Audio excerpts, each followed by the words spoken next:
Yes, exactly. But does it mean that the speed depends on how fast a new block can be built? Like in blockchain for Bitcoin, it's every 10 minutes or so. Yes. And then in Ethereum, every couple of seconds a new block is built. Yes. Is that Definitely, makes a yeah. difference? Yeah, exactly. So the reason why blockchain is called blockchain is because you literally have a chain of blocks with transactions. And the way it literally works, you can imagine a block like a box. We put a lot of transactions inside, and then somebody has to confirm that nobody's copying anything, that everything is safe and secure. And when they confirm it, that block is kind of packed. Imagine we pack the block and we add it to the chain. Exactly, yeah. And it cannot be changed. Those blocks with transactions cannot be changed later on. And again, it very much depends, as you say, on the type of the blockchain, of the technology that it's used. And if I kind of have to paint a picture for the audience, you mentioned the table with the chairs. Yeah. With legs. The legs, sorry, not table, with the legs. The more legs you have, kind of the slower the blockchain is.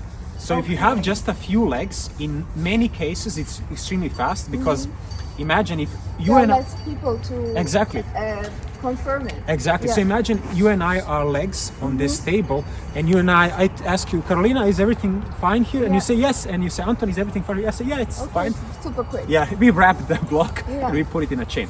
But if there's like hundreds of thousands of us, we kind of have to coordinate and make sure that we all agree, or that actually there's a consensus that everything is correct, safe and secure, and then we wrap that block and add it to the chain. So in technical terms, there's a trade-off between latency, speed of blockchain, and the number of chairs, or legs on the table. Exactly. And so that's good for us. Exactly. Okay, yes.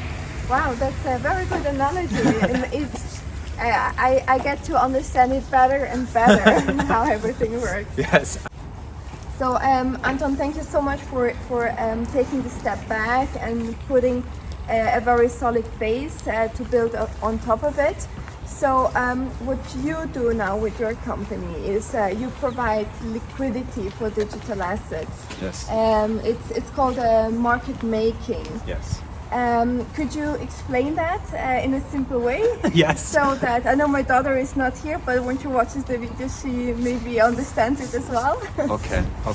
I will do my best to try to explain. Please. Yeah. So, okay. So You already did a good job, so I'm sure. Thank you. Yeah. So first, let me just, as an intro, say I'm very, very sad that many times when I talk about liquidity, people don't know what it is.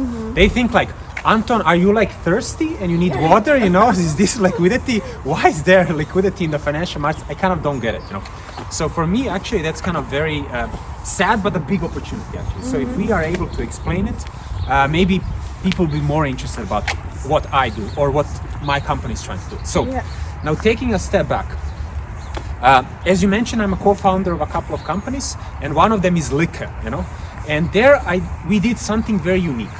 So we actually ran a digital asset exchange. So it's actually a place where people can exchange those digital assets. Like a market where you meet, not physically, and then you change one against the other. Yes, basically. like a digital bazaar where people can come and they can exchange assets, you know. So this is what I did. But also we did something very unique. We issued one of the world's first security tokens. So we maybe know financial security is something that's an asset in finance that has value and that people exchange. So we were one of the first company that digitized our shares, shares of our company. We put those digital shares on the blockchain, and then they were tradable on our exchange. Okay. And this was very unique because you think, wow, what's so big deal about, you know, trading your shares? But we were one of the first companies that enabled that, that actually created digital shares, put them on a blockchain, and then they were tradable on our digital asset exchange. So it might seem revolutionary, but it was revolutionary back then. Okay. So there is one amazing thing that happens when you run an exchange, but especially when you issue your own digital assets. You realize actually you digitize your asset, you put it on a blockchain, it's now an exchange, and you kind of, your clients come there. We had 100,000 clients. So we had a lot of clients on our exchange, 100,000 of them, and they kind of they realize actually that digital asset is there, and then you can't trade it. You can't buy it, you can't sell it. Why? Because there's nobody there when you want to buy to sell it there. Yeah, You know? so basically you go to the market, And there's nobody there. there's nobody who wants to buy it, or you want to buy something but there is no seller. Exactly, yes. And kind of, I mentioned a digital bazaar.